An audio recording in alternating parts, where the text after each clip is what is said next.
ফেঁসে যাচ্ছেন সোলাইমান সুখন। এতদিন যিনি মানুষের হিসাব পই পই করে রাখতেন, এখন তার হিসাব পই পই করে রাখতে চান নেটিজেনরা। সঙ্গীত শিল্পী তাশরিফ খানকে হুমকি ও তার ড্রামারকে বেধড়ক মারধর, এসবের অভিযোগে তীর উঠছে সোলাইমান সুখন ও তাহিদ আফ্রিদির দিকে। ঘটনার প্রায় ২৪ দিন পর তরুণ সঙ্গীত শিল্পী তাশরিফ খান তিনি তার ভেরিফাইড ফেসবুক পেজে একটি স্ট্যাটাস লিখেন। ২৩ জুলাই রাত ১টায় একজন সিনিয়র ইনফ্লুয়েন্সার তাশরিফকে ফোন করে বাসার নিচে নামতে বলে।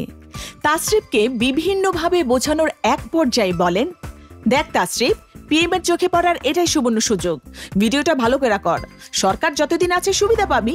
সেই রাতে একটি মাত্র পোস্টের জন্য কত টাকা দিয়েছিলেন তাশরিফ খানকে? কথা শেষ করার আগেই উনি পকেট থেকে ১ লক্ষ টাকার ৩টা বান্ডেল, মোট ৩ লক্ষ টাকা আমার হাতে ধরিয়ে দিয়ে বলে, এইটা সামান্য ছোট একটা গিফট, টাকা যত চাস তত দেয়া হবে, ভিডিওটা সুন্দর করে কর।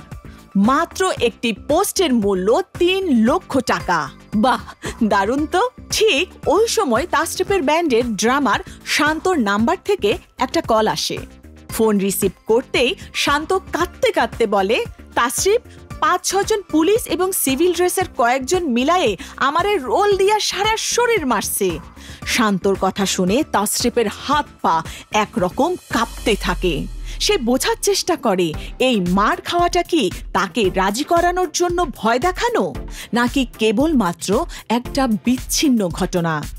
তাশরিফ পোস্টে কারো নাম উল্লেখ করেননি, তাই নিশ্চিত হওয়া যায়নি তিনি কার দিকে ইঙ্গিত করছেন। তবে নেটিজেনদের একাংশ ধারণা করছেন ওই সিনিয়র ইনফ্লুয়েন্সার সোলাইমান সুখন।